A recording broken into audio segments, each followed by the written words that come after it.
Bien, queridos amigos, vamos a continuar dándole el contenido que tenemos para ustedes esta noche. Y es algo que yo no me cansaré de repetir. Eh, lo he expresado, lo expresaré y lo seguiré expresando.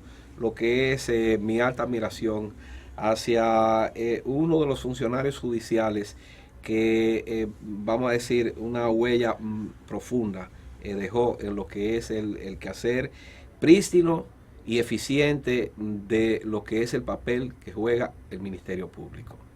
Lo conocí no siendo fiscal, lo conocí en lo que era el departamento criminal cuando estábamos todavía sujetos al antiguo Código de Procedimiento Criminal. Y la verdad es que la Fiscalía respiró, la Fiscalía expresó en lo que son esa parte de los crímenes de alta envergadura, como en la calificación que se hace, ocupan los crímenes.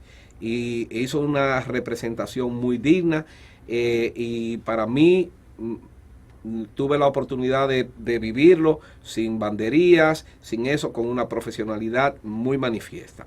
Estoy hablando del doctor Guillermo Moreno, que si bien lo hizo así en lo que fue ese departamento, yo digo que la Fiscalía tomó una nueva aura bajo su gestión. Y entiendo que a partir de su gestión no ha podido dejar de por medio lo que fueron sus improntas, sus enseñanzas y las marcas que él puso ahí. Y es así, doctor. Por más vueltas que le han querido dar, no han podido salir de lo que fue esa fiscalía que usted marcó para lo que estamos viviendo hoy en día. Muchísimas gracias, doctor Franco. Siempre me siento muy halagado y con estas cosas que usted me expresa. Y como siempre también le digo... Yo no lo regalo, doctor. Yo lo sé. No es de regalo. Pero pueden decir todo lo que vienen por aquí. Pero debo decirle que simplemente traté de cumplir con mi deber. Que es lo que se supone, que es lo que los ciudadanos esperamos. Doctor, quiero precisamente aprovechar esa experiencia y ese buen hacer que tuvo el doctor Guillermo Moreno en su rol de Ministerio Público, porque estamos viendo una línea procesal que nos tiene un poco confundidos. Y yo creo que muy difícilmente podemos encontrar a un expositor que nos pueda iluminar, nos pueda, vamos a decir, aclarar real y efectivamente como esto.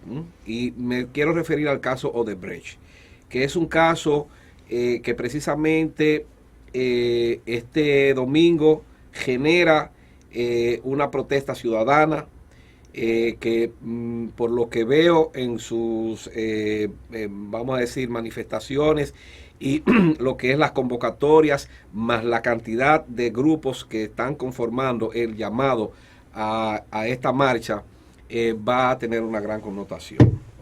Y ese es un caso que yo pienso que nosotros, como ciudadanos, debemos darle mucho seguimiento, pero darle un seguimiento inteligente, bajo el entendimiento claro de qué es lo que está pasando. Y a mí me gustaría de su voz vamos a decir, una exposición donde se nos puede explicar cómo son estas fases, estas investigaciones, y sobre todo que me gustaría conocer su parecer sobre la creación de una comisión especial designada por el presidente de la República para investigar lo que fue el proceso de licitación.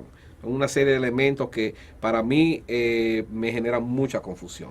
Tal vez usted nos puede iluminar un poco. Vamos a intentarlo. Mire, lo primero que quiero afirmar de manera muy clara para la ciudadanía es que el Procurador General de la República, el doctor Jean Alain Rodríguez, que entiendo que es civilista, hasta ahora lo que ha venido haciendo es la contrainvestigación penal, no la investigación penal. Explíqueme eso, doctor. Es decir, todos los pasos que está dando no conducen a esclarecer por vía de la investigación. A buscar la verdad. A buscar la verdad. está creando toda una situación que va a terminar llevando este caso a un limbo jurídico, que finalmente aparecerán unos que otros chivos expiatorios y finalmente le va a garantizar impunidad a los principales responsables. Si usted observa lo que ha venido pasando, el doctor Jean Alain, en primer lugar, comenzó citando a representantes de la empresa y luego le dio un plazo para que estos depositaran documentos. Y luego comenzó un proceso donde llama a unos exfuncionarios. Escúcheme, doctor, espérese, para sí, yo poder entender ese pedacito. Yo se lo voy a poner, vamos a decir, en un ejemplo gráfico. O sea, yo me robé una televisión, fui sometido por robar la televisión, y entonces el fiscal me dice, tráeme la televisión. Eso es más o menos lo que usted quiere decir. No, tráeme un contrato, no la televisión. Ok. Tráeme un contrato, un papel. Que tú compraste esa televisión. Porque él alegó que él compró la televisión. Ok. Entonces tráeme el papel. Ok. Entonces, y te vamos a dar 96 horas, 72 horas para que tú traigas o fabriques el papel. Ok. De que tú compraste eso. Okay. Entonces, pero aplica el ejemplo. No, sí, claro que aplica, porque es precisamente lo traduce. Yeah. Entonces lo esperaron y ellos vinieron y trajeron uno a su libre elección. La empresa delincuente Odebrecht trajo unos papeles. Y luego, evidentemente, en esos papeles no aparece el soborno.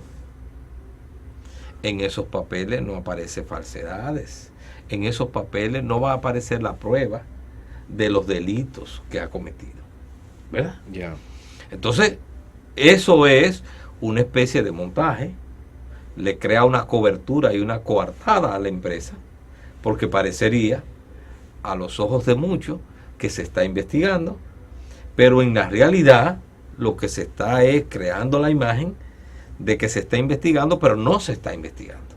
Uno. Luego viene el otro escenario que ha hecho es comenzar a citar a estos exfuncionarios. Y entonces resulta que los invita, ellos llegan sonrientes, se les sientan y le hacen preguntas. Y se van sonrientes. Y se van sonrientes. De nuevo, lo mismo. Es como venga a tomarte un cafecito. Una conmigo. Pasarela, esto es una pasarela, en lo cual ellos pasan, ahí se satisfacen parte del morbo. Ninguno de esos funcionarios evidentemente va a decir, sí, yo acepté soborno. Yo admito que yo fui uno de los que Odebrecht me sobornó. Y encima de eso el código se lo permite. Bien, entonces, cuando nosotros vemos este escenario, nos damos cuenta que no está haciendo la investigación penal, que no está siguiendo la pauta básica de una investigación penal. Las técnicas. ¿Cómo es que se investiga penalmente? Okay. Cuando uno se comete un crimen, un delito, cuando hablo de crimen no quiere decir homicidio, evidentemente, sino un hecho violatorio de la ley grave, como es este caso. Lo primero que el investigador hace es, del estudio, determinar cuál es el aspecto de mayor fortaleza que tiene en este caso la autoridad pública para perseguir ese delito. Tiene que identificar cuál es el punto donde en este caso el Ministerio Público tiene más fortaleza para afincarse ahí. ¿Y dónde es que tiene el Ministerio Público en este caso más fortaleza? En primer lugar, en la confesión que hace Odebrecht de que otorgó 92 millones de dólares a funcionarios dominicanos en el periodo 2001-2014, durante los mandatos de los gobiernos Hipólito Mejía, Leonel Fernández y Danilo Medina. Ese es el aspecto sólido de esta investigación, porque tiene la ventaja de que la empresa sobornante lo admite y consta en documentos. ¿Qué otro aspecto sólido podría tener el Ministerio Público? Ahí están las obras que se construyeron. Claro. Entonces un Ministerio Público diligente va y hace una auditoría, que no es cuestión de mucho tiempo, porque están los documentos, Sí. Están los presupuestos y están las obras. Yo quiero saber, me dicen que en esta obra se utilizaron 2 pies de gravilla. Muy sencillo. Yo no soy especialista. Yo hago un corte en la carretera. Seguro. Y mido. No, nada más hay un pie, ya. Y aquí figura que hubo 2 pies. Es decir, yo hago, por medios contables y con ingenieros que son especialistas, yo hago una rápida auditoría de cada una de esas obras. Y pongo sobre papel en blanco y negro los resultados de la auditoría. Segundo elemento que tiene a mano el Ministerio Público. Entonces, tercer elemento clave en esta investigación. Hay 2 países, Brasil y Estados Unidos, donde Odebrecht le ha aportado documentación, información y medios de prueba sobre los sobornos que se hicieron en República Dominicana. Con nombres Entonces, y con apellidos. nombres y apellidos. Entonces yo envío una comisión oficial, no ocual, sino oficial, nombrada por el Ministerio Público con calidad desde el Ministerio Público para requerir con los convenios, acuerdos de cooperación internacional esa información. Con esos 3 elementos, la confesión, las auditorías y los resultados de la comisión, entonces yo comienzo la investigación propiamente. ¿Y por dónde empiezo? Por Odebrecht. Ha habido ambivalencia, doctor. Originalmente, desde la Procuraduría se expresó que se había recibido una información del Departamento de Estado de los Estados Unidos. Sin embargo, ayer yo pude ver que ellos lo están negando ahora, que ellos no han recibido ningún tipo de información. Vuelvo y le repito, todo esto es un montaje porque están haciendo la contrainvestigación y lo que están es entreteniéndonos. Y yo le voy a decir más adelante por qué lo están haciendo. Ahora bien, cuando yo tengo esa información, entonces yo me voy a apretar, y cuando digo apretar es en sentido figurado, la parte más débil que es Odebrecht, porque es la que ha confesado.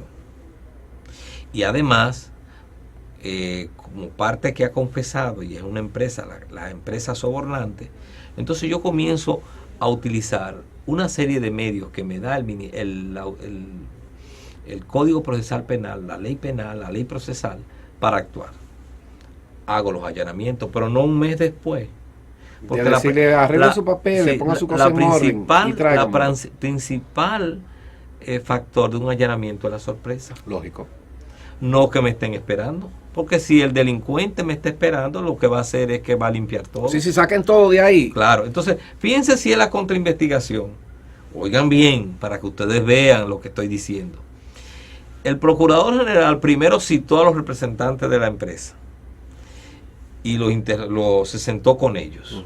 Pero no fue un interrogatorio, fue una visita cordial. Y luego le dio 72 horas para que depositaran los documentos.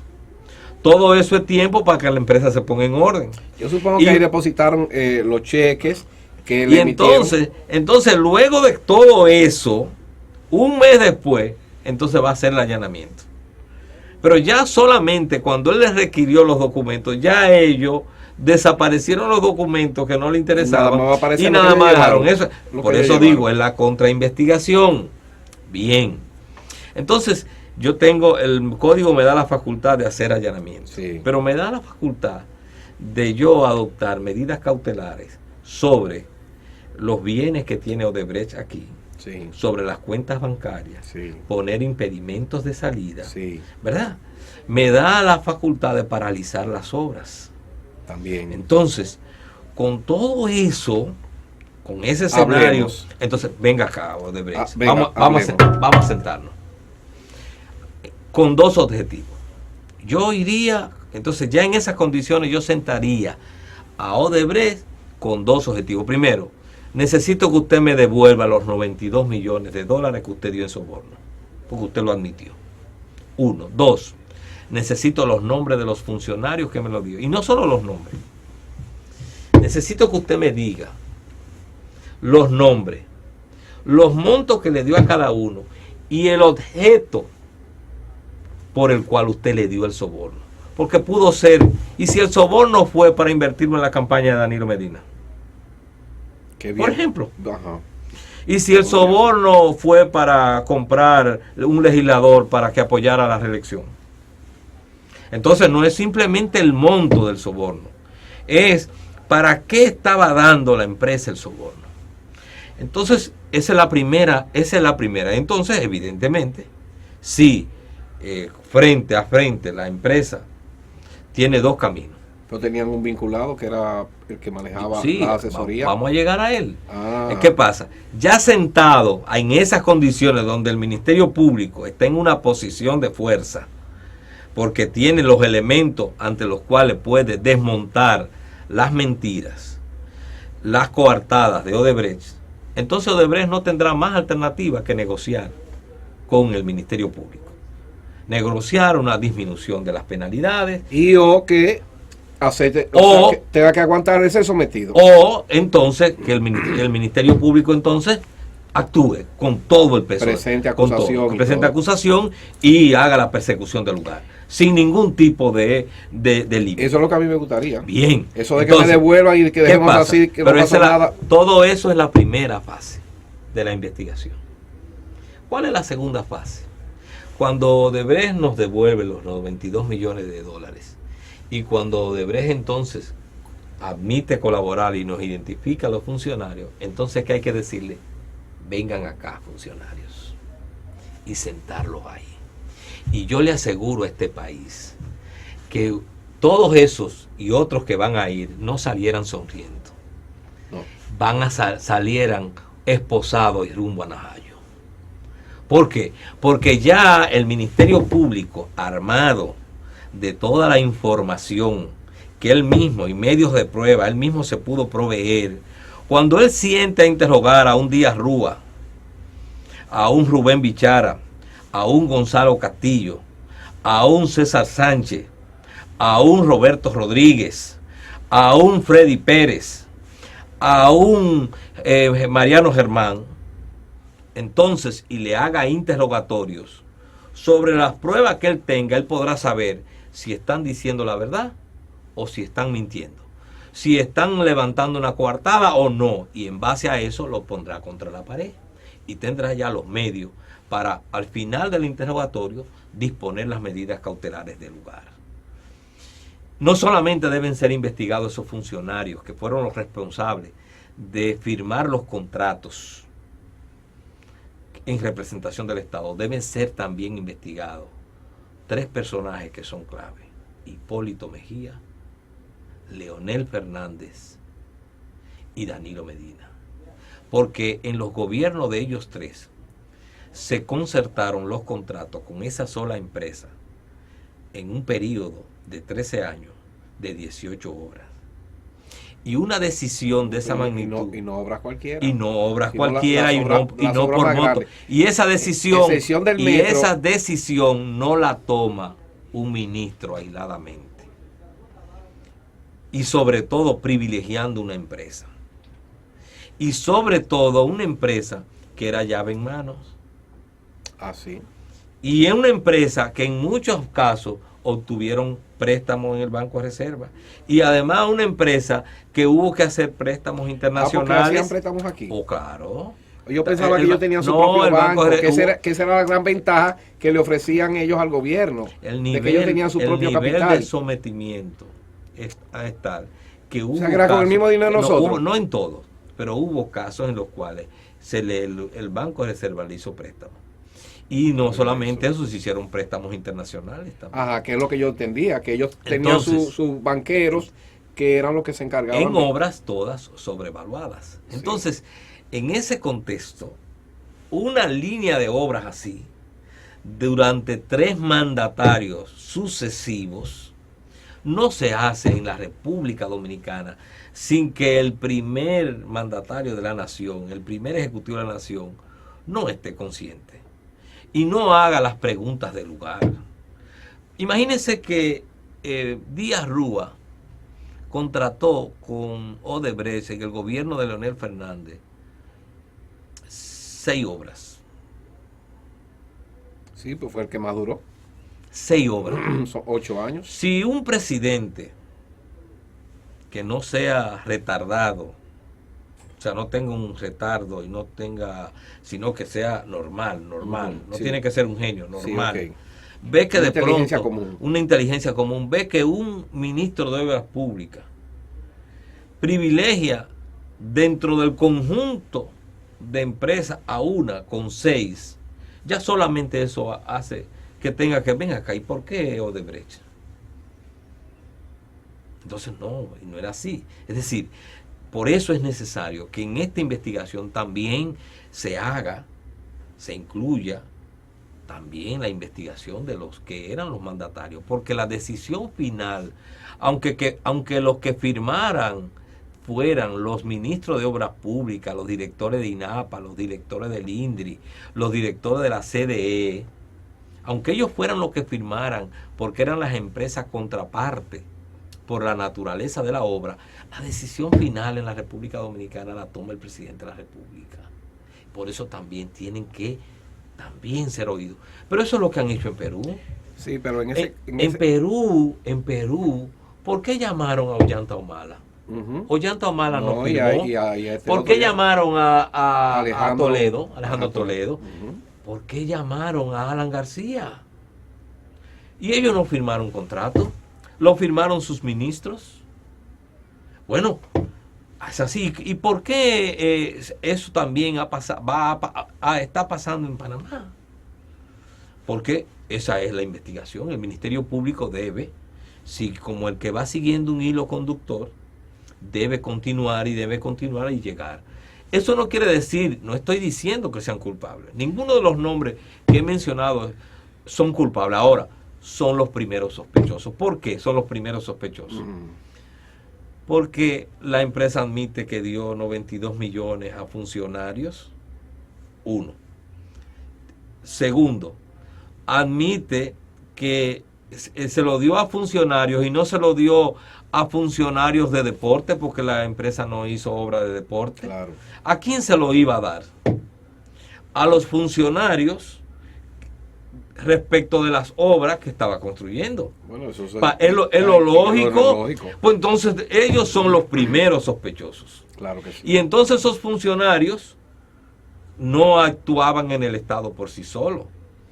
Tenían un jefe inmediato que era el presidente de la República. Entonces es bueno saber si cuando ellos, es simplemente saber, si cuando ellos firmaron esos contratos y si en alguno de esos casos, o en los casos en que se detecte el soborno, si el soborno se detenía en el ministro, digamos, de Obras Públicas, o si el soborno era para repartirse entre los ministros y el que estaba por encima. Usted sabe que precisamente el ingeniero Víctor Díaz Rúa, en un momento determinado que fue señalizado como de las personas que se iban a investigar, hizo una declaración que algunos medios pues han obviado y desechado, pero sí se hizo público, en el sentido de que si a él lo involucraban en esta situación de Odebrecht, él iba a jalar a Leonel y a Danilo. No sé si usted no lo vi. Estuvo al tanto de esa información. No lo vi. O sea que pero yo, de hecho, está coincidiendo con lo que usted está planteando. Sí, no, es que fíjense que yo simplemente estoy siguiendo un esquema lógico de investigación. Yo no conozco el expediente, yo conozco lo que conocemos todos. Lo único es que esto es el esquema lógico de una investigación. Y entonces, a partir de ahí, en ese contexto, tendríamos ya un Ministerio Público en condiciones de poder levantar acusaciones específicas, reunir medios de prueba y entonces a partir de ahí realmente develar este acto de corrupción y establecer las sanciones debidas a los responsables de esos actos de soborno. Usted está hablando de los funcionarios y negociar con Odebrecht. No, porque Odebrecht, no hay forma de que Odebrecht no sea sancionada. Cuando uno habla de negociar o de lograr acuerdos en el marco que están permitidos en el procesal en el penal, nuevo código, ya son acuerdos procesal penal. Por ejemplo, Odebrecht logró un acuerdo procesal penal en Perú. ¿De qué se trata? Y lo logró en Estados Unidos. Sí, 2.000 ¿De millones qué se dólares. trata? Exactamente. Odebrecht paga unas indemnizaciones, en este caso paga unos sobornos, y los ejecutivos responsables de los actos de soborno, en la medida en que colaboran con la justicia, se les pone al juez ese espíritu de colaboración y en muchos casos, en vez de dictar la pena más alta, se dicta una pena disminuida, Sí. si tienen responsabilidad penal personal. Ya. Y si es responsabilidad pecuniaria, entonces también se le pone un monto por ese espíritu de colaboración. Sí. Y es lo que Hay alguna Odebrecht figura que lo ha hecho, lo hizo Marcelo Odebrecht en Brasil, Sí. que iba a ser condenado a muchísimos años, entonces negoció y hubo que darle un palo para callar porque dijo todo.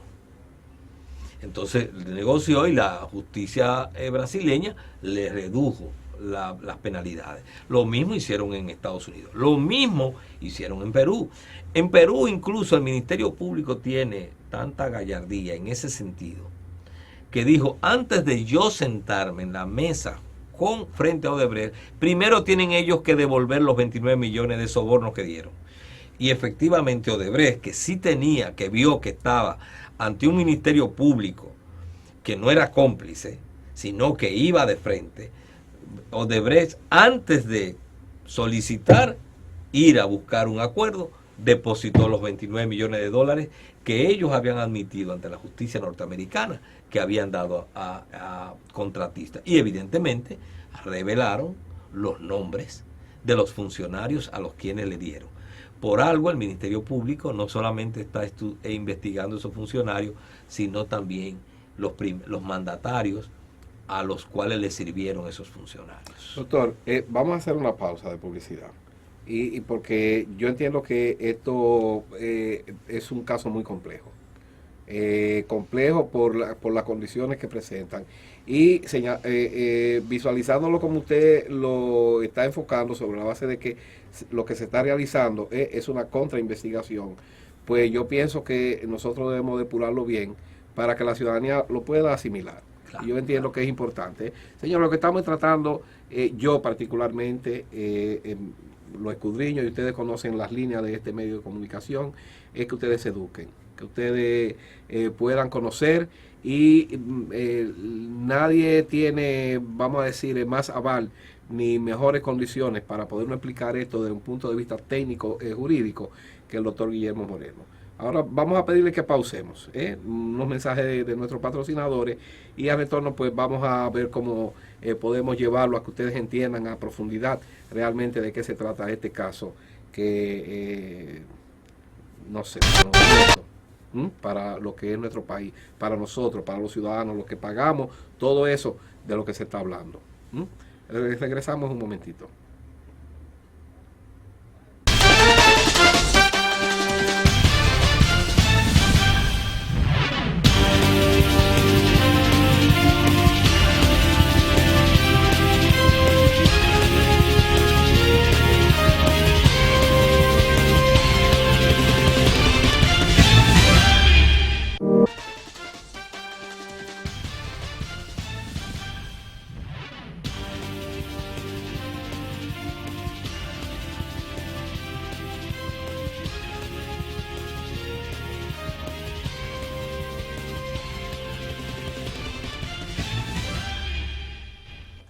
Bueno, queridos amigos, en esta edición del ya jueves 19 de enero del año 2017, a escasas horas para la asunción al poder del presidente electo de los Estados Unidos, Donald Trump, que va, según sus promesas, sus propuestas de campaña, a enfrentar la corrupción en Latinoamérica, pues yo creo que va a ser muy bienvenido y ver si es verdad que él va a poner en ejecución eso, porque este caso yo digo que por la dimensión, porque es que no es solo la República Dominicana, doctor, es un caso que tiene ya una dimensión internacional.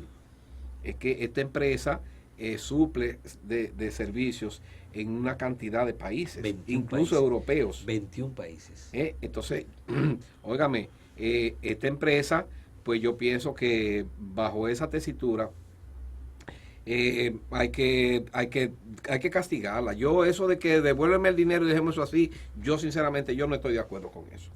No. No, ¿cuánto fue que diste de cosas?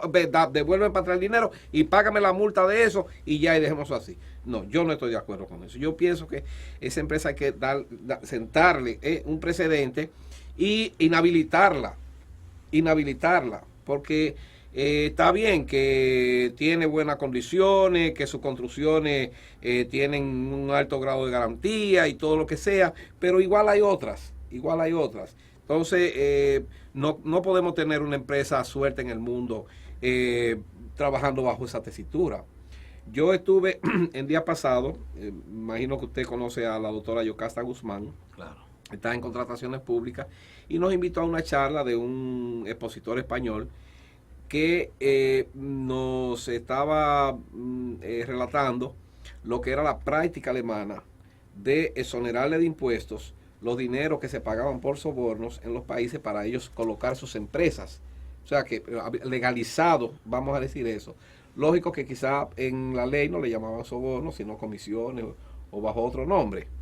Y yo digo, bueno, pues perfecto, pues la República Dominicana vamos a empezar a sobornar para vender nuestros aguacates, para vender nuestros plátanos, ¿verdad? Para vender todo lo que nosotros podemos vender de forma tal que nosotros no podamos colocar.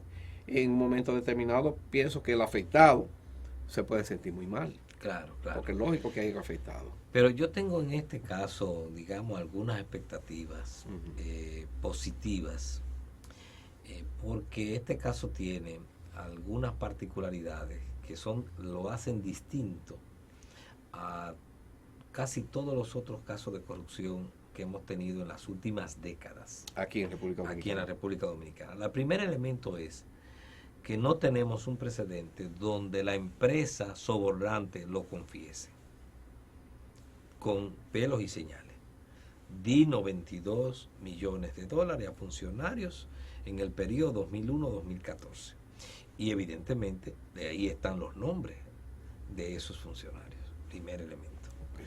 Segundo elemento importante, que tal vez la diferencia específica. Esa confesión, la empresa la ha hecho ante el Ministerio Público de Brasil y ante la justicia norteamericana, que no están bajo el control de los corruptos dominicanos. Y eso le da entonces una autonomía y una independencia a esas informaciones que evitan que esto sea, como en los casos comunes de la República Dominicana, sencillamente dado de larga. Fíjese que cuando los casos llegan al PETCA, ahí hay como una especie de limbo, de sumidero que lo absorbe, un limbo y se pierde. Sí. Bueno, pero aquí esos casos están en expediente, en lugares... Como lo hay, ¿usted sabe dónde, doctor? En una oficina de ética y cosas que tienen en pleno palacio, que yo no he visto eso nunca prosperar en nada. Eso sigue. Sí, ahora está Lidio Cadet al frente. Qué bueno que me lo quitaron diga, al doctor Manilo Vinicio Castillo y después pusieron a este señor, caramba, ¿cómo se llama él? Abogado Vido Medina. Fue el primero. Entonces ahora está Lidio Cadet. Sí. Entonces, la idea, nunca he visto nada que la pase idea ahí. es que ese es un segundo elemento importante que tiene este expediente, que el brazo largo del gobierno, el brazo largo de los corruptos de este país, de los políticos delincuentes, no pueden ir. Tiene que quedarse en el bolsillo. Sí, no pueden ir a la justicia norteamericana y a la justicia brasileña a ocultarlo. Sí. Es un factor independiente. Y el tercer elemento, también importante en este caso, es que esto se está dando simultáneamente en 5 o 6 países. Y entonces resulta que en Perú ya se recuperaron los 29 millones de dólares, lo entregó la empresa. ya se están investigando los funcionarios y se están investigando los expresidentes, se están auditando las obras. En Colombia ya hay ministros y viceministros detenidos y el Ministerio Público está auditando las obras. En Panamá ya se entregó el dinero. En Panamá se entregó el dinero y están investigándose los expresidentes y además los ministros. Es decir, que nosotros de pronto tenemos un espejo, un escenario donde se está reflejando cómo debe actuar el Ministerio Público y la justicia para esclarecer esos casos que son similares a el de la República Dominicana. Es más, el de la República Dominicana es el mayor, porque está en términos de volumen, estamos en tercer lugar, porque pues está por encima de nosotros Brasil y Estados Unidos. No, y Venezuela. Venezuela. Fueron los dos países donde el monto de los sobornos fue mayor. Alto. Pero si nosotros hacemos una comparación en población, y territorio, nosotros estamos en primer lugar. No, estamos altísimos. Bueno, ¿por qué pasó eso? Porque como aquí las instituciones son tan vulnerables y ellos tenían un control tan grande sobre los gobiernos de Leonel Fernández y de Danilo Medina, la República Dominicana se convirtió en un centro de operación de Odebrecht para desde aquí emanar a los demás países. A otros países. Porque en esos otros países no hay los niveles de vulnerabilidad institucional que sí tenía la República Dominicana. Por eso es que el caso dominicano es especial y se destaca en el conjunto. Fíjense que en Perú el soborno fue de 29 millones, el de nosotros el doble, el al revés, no 22. Pero usted sabe que yo he llegado a razonar, doctor. Nosotros estamos hablando de 92 millones de dólares. Se supone que lo que la ley plantea primero es el asunto que podría llevarse por vía impositiva, de que no se pagaron los impuestos, si se quiere poner como asesoría o demás, y entonces hay que devolverlo con el doble. Vamos a poner, que sería a lo más que llegue, al doble. De 92 serían 184, pero hay un elemento, doctor, que no sé el por qué no se está proyectando y por qué no se está presentando, que es el de la sobrevaluación. Sí. Porque con los sobrevaluados, esos 184 millones de dólares, eso es para la garza. Sí, lo que pasa, eso es un regalito. Lo que pasa es que volvemos al principio. Nosotros tenemos que afincarnos en lo cierto para ir a lo incierto. Los 92 millones es la suma admitida. Ahora bien, ahí surge una pregunta elemental. ¿Para qué Odebrecht sobornaba? No era para construir en las mismas condiciones de aquellos que no sobornaban. Sobornaba para que le asignaran obras sobrevaluadas y obtener ganancias extraordinarias. Entonces, esa es la segunda etapa. Okay. La primera etapa, pero tenemos que partir de lo cierto. Pero usted lo tiene visualizado. Pero claro, cuando yo digo que el Ministerio Público, antes de sentar a Víctor Díaz Rúa, antes de sentar a Rubén Bichara, antes de sentar a Gonzalo Castillo, antes de sentar a Sánchez, ¿cómo se llama? A César. A César Sánchez o a Roberto César Rodríguez. Sánchez es miembro de la comisión. Bueno. De la comisión que nombró el presidente. Hablaremos de la comisión. Ajá. Y antes de sentar a Roberto Rodríguez y a Mariano Germán y a Freddy Pérez, a todos, sí, y a los expresidentes, sí, y al presidente. Antes de eso, además de tener primero lograr la colaboración de la empresa y en segundo lugar, tener una auditoría propia de la obra. Cuando nosotros hagamos la auditoría de cada una de esas obras, nos vamos a encontrar que en muchos casos la obra está sobrevaluada, en algunos casos por más de un 100%. Entonces ellos tendrán que responder. Pero el caso Punta Catalina es muy evidente. Eso es extremo. Porque de 800 millones de dólares de una empresa china avalada por el gobierno chino, el país más rico del mundo hoy en día. Y con experiencia en la construcción de termoeléctricas. Y con 20 años de garantía frente a otra americana con 10 años de garantía, 10 años de garantía, y entonces 2,000 y pico de millones. y que no tenía experiencia. Esos 180 millones de lo que están hablando, eso es nada. Que ese es el otro aspecto.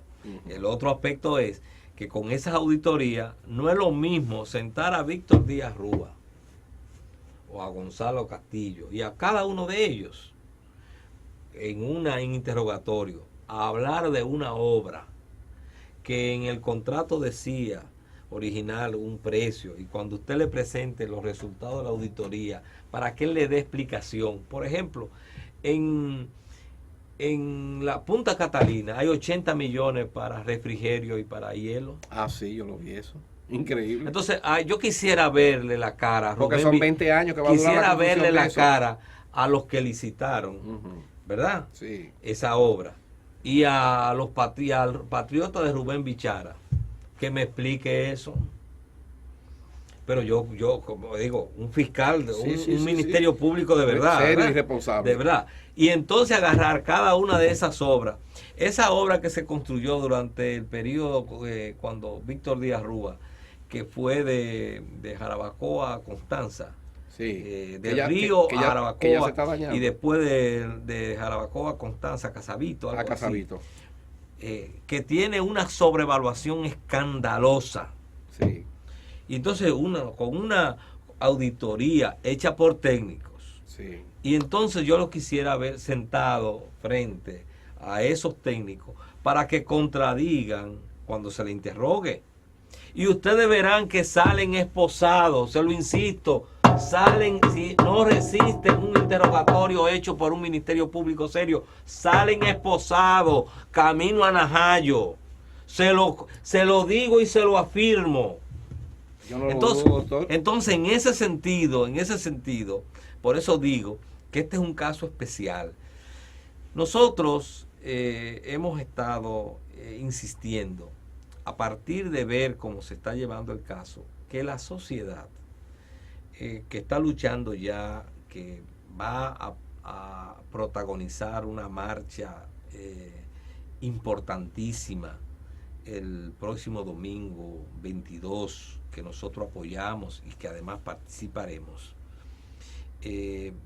Esa marcha que la apoyamos y participamos porque es el camino que tenemos para darle un giro a esta situación.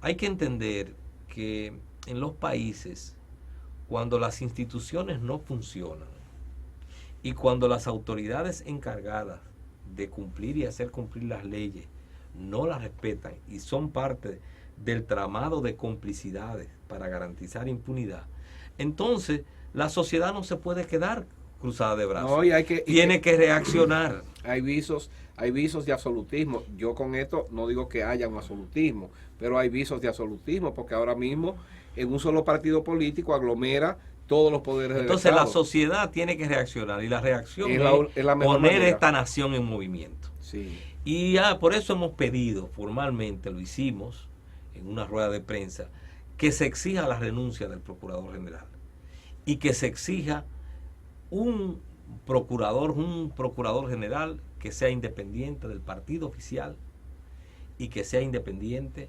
del presidente, del gobierno, para que pueda realizar la investigación. Eso usted sabe, doctor, que es imposible. Pero la sociedad lo puede lograr. Bueno, tendríamos que contar con el aval de gobiernos extranjeros. Nosotros, esta sociedad puede lograrlo. Sí, nosotros vemos que la marcha del 22 lo vemos como el inicio de un proceso de poner esta nación en movimiento para parar la corrupción, para detener la impunidad. Y somos capaces de mantener en vivo, movilizándose los sectores activos en todo el territorio nacional y en todas las posibilidades. Se le da un giro a esta situación. Decía Molina Morillo que coincidiendo con usted en cuanto a solicitarle al procurador su renuncia, pero ya basado en que haberse creado una comisión para investigar un caso vinculado a lo que es verdad este trayecto de la presencia de Odebrecht en el país, pues el hecho de haber creado una comisión es como decirle, mire, yo no confío en usted, yo voy a poner una comisión, o mire, yo voy a poner un investigador paralelo cuando naturalmente los resultados que pueda arrojar esa comisión, y usted me corregirá, doctor, no tienen ningún efecto oficial. No, es una comisión ilegal, porque es una intromisión del Poder Ejecutivo en el curso de una investigación, y la investigación penal, conforme la Constitución y la ley, es una facultad exclusiva y excluyente del Ministerio Público. Es exclusiva del Ministerio Público y excluyente en el curso de la investigación de cualquier otro poder del Estado. El Poder Legislativo no puede hacer una investigación penal. El Poder Ejecutivo, un ministro, no puede hacer una investigación penal. Solamente lo puede hacer los funcionarios del Ministerio Público. Y entonces, en el curso de una investigación ya iniciada, que la está encabezando la máxima autoridad del Ministerio Público, no puede el Poder Ejecutivo crear una comisión paralela, porque nada de lo que ellos produzcan tiene valor probatorio. Y quiero decir lo siguiente, además. Nosotros hemos tenido, cuando hemos hecho estas denuncias, hemos dicho de manera muy clara que el procurador está haciendo esa contrainvestigación porque no quiere levantar esa yagua, porque se puede encontrar con tremendo alacrán. O con tremendos alacranes. Con tremendos alacranes. ¿Por qué? Porque el gobierno de Danilo Medina y del partido oficial están hasta el cuello enlodado en los actos de corrupción y de soborno de Odebrecht. Y lo digo tranquilo, así como le estoy diciendo, porque fíjense bien. Es la mejor manera como se piensa. Mire bien, ¿quién fue el jefe de campaña de las dos campañas de Danilo Medina? Joao Santana. Ajá. ¿Y quién es Joao Santana? Es un personaje al servicio de Odebrecht, sí, que lo mandaban a asesorar campañas de aquellos candidatos que ellos querían que ganaran, para que luego le hicieran concesiones de obra en retribución a ese aporte. Por eso él está preso hoy, y su esposa en Brasil, porque precisamente recibían pagos en esa labor.